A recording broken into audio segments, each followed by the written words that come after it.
అందరికీ నమస్తనుల్లా welcome to our channel. This is Rekha. ప్రభుత్వము చాలా అంశాలల్లా తొందర నిర్ణయాలు తీసుకున్నట్లా చాలా విఫలమైతా ఉన్నది.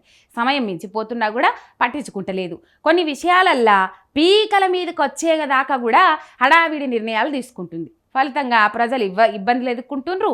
ఇందుకు ఇటీవల స్థానికత అంశమే ప్రత్యక్ష ఉదాహరణ. ఇదే కాదని ఇసొంటివి ఎన్నో ఉన్నాయని బాధితులు ఆరోపిస్తూ ఉన్నారు. అసలు అవి ఏంది కథ అనేది ఇప్పుడు చూద్దాం. ఉమ్మడి కోటా పూర్తవుతున్న నేపథ్యంలో విద్యా సంస్థల ప్రవేశాల స్థానికతపై నిర్ణయం తీసుకోవాలని ఈ ఏడాది జనవరి నుంచే ప్రభుత్వానికి వివిధ రూపాలల్లో వినతులు అందినాయి. అయినా పట్టించుకోలే. చివరికి జూలైలో హడావిడి నిర్ణయం తీసుకున్నది.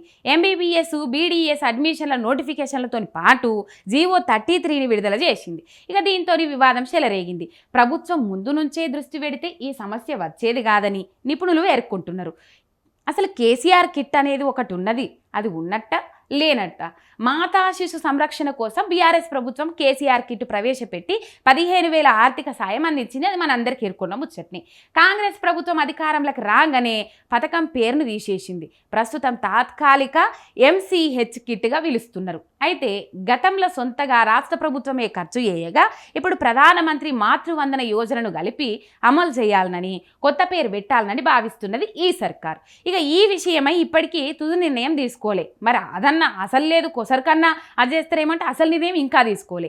ఓవర్సీస్ స్కాలర్షిప్లు ఏవి ఇప్పుడు కేసీఆర్ కిట్ గురించి చూసినా, ఇప్పుడు ఓవర్సీస్ స్కాలర్షిప్ల గురించి మాట్లాడుకుందాం. ఓవర్సీస్ స్కాలర్షిప్ పథకం కింద వందలాది మంది పోరగాన్లు విదేశాలల్లో విద్యను అభ్యసిస్తూ ఉన్నారు. ఇది అందరికీ ఎరుకున్న ముచ్చట్ని. అయితే ప్రభుత్వం నిధులు విడుదల చేయకపోవడంతో ఇక వాళ్ళు ఫీజులు కట్టలేక చాలా సతమతమవుతుండ్రు.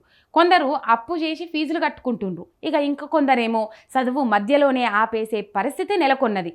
ఆలస్యంగా చేపపిల్లలు టెండర్లు. ఇప్పుడు చేపపిల్లల గురించి మాట్లాడుకుందాం. రైట్. ఉచిత చేపపిల్లల పంపిణీ పథకానికి సాధారణంగా ఏప్రిల్లోనే టెండర్లు వెలిసి ప్రక్రియ పూర్తి చేయాల్సి ఉంటుంది. కానీ రాష్ట్ర ప్రభుత్వం జూలైలో ఈ ప్రక్రియ ప్రారంభించింది. వానలు మొదలైనాక టెండర్లు వెలిసింది. కొన్ని జిల్లాలల్లో ఇప్పటికి ఇంకా టెండర్లు పూర్తే కాలేదట. పెంచిన మెస్ ఛార్జీలు, ఈ మెస్ ఛార్జీలు పెంచిర్రు మొన్నటిదాకా. మరి పెంచిన మెస్ ఛార్జీలు అమలు ఎప్పుడైతున్నాయి అమలు? సంక్షేమ హాస్టళ్లలో విద్యార్థులకు మెస్సు కాస్మోటిక్ ఛార్జీలను 25% మేరకు పెంచాలని చేసిన ప్రతిపాదనలు ప్రభుత్వం వద్దే పెండింగ్లో ఉన్నాయి. పెరిగిన ధరలతోని కాంట్రాక్టర్లు నాసిరకం సరుకులు ఇస్తున్నారనే ఆరోపణలు కూడా ఉన్నాయి. చూస్తున్న వాటి పరిస్థితి ఎంత అధ్వానంగా ఉందో. ఇక దీంతో ఎప్పుడు ఫుడ్ పాయిజన్ ఘటనలు జరుగుతున్నాయని చెబుతున్నారు. అయితే ఇక ఈ ముచ్చటిట్లుంటే డిఎస్సి 2008 బాధితులకు ఉద్యోగాలు ఉన్నాయా లేవా? అసలు ఉద్యోగాలు ఇవి. డిఎస్సి 2008 బాధితులకు ఉద్యోగాలు ఇవ్వాలని రాష్ట్ర క్యాబినెట్ ఈ ఏడాది ఫిబ్రవరి 24న నిర్ణయించింది. ఏపీ తరహాల MTS పద్ధతిలో నియామకాలు చేపడతామని చెప్పింది. విధి విధానాలు ఖరారు బాధ్యత జీవో 317 క్యాబినెట్ సబ్ కమిటీకి అప్పగించింది. 6 నెలలు గడుస్తున్నా కూడా సబ్ కమిటీ నిర్ణయం తీసుకోలే. ఈ నెల 27లోగా పూర్తి చేస్తామని న్యాయస్థానానికి కూడా ప్రభుత్వం హామీ ఇచ్చింది. మరి ఇవాళ ఎంత? 27 తారీఖు. ఈ హామీ ఎక్కడ మర్చిపోయింది? ఇక వాళ్ళకే తెలవాలి.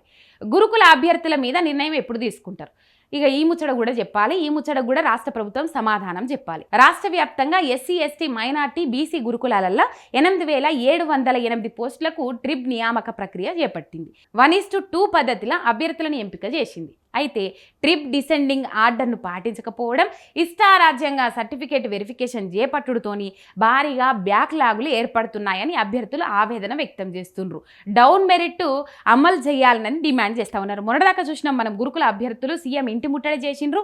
మొన్న అక్కడ గురుకుల బోర్డును కూడా ముట్టడి చేసిండ్రు, అరెస్టులు చేసిండ్రు. మనం అందరం స్టోరీస్ చేసుకొని వచ్చినాం. అక్కడికి పోయి 1:2 రేషియో, ఏదైతే 1:1 తర్వాత 1:2 రేషియోని తీసుకోవాలి అని చెప్పేసి వాళ్ళ ఆవేదన వ్యక్తం చేస్తున్నప్పటికి కూడా ఆ ఒక్కరికి 4-5 జాబులు ఇచ్చుకుంటూ పోతే ఒక్క జాబే చేయగలుగుతారు, ఇంకో జాబ్ చేయలేరు. కాబట్టి ఒక్కరికి 4 జాబులు ఇచ్చుకుంటూ పోతే ఒక్క జాబు ఫుల్ఫిల్ చేస్తే అవి మిగిలితే వచ్చే తాపకు వచ్చే నోటిఫికేషన్లకు కలుపుకుందామని చూస్తున్నట్ట. కానీ పాపము గురుకుల అభ్యర్థులు అట్లా ఆవేదన వ్యక్తం చేస్తూ ఉన్నారు. మొత్తం మీద ఇది రాష్ట్రంలో పరిస్థితి.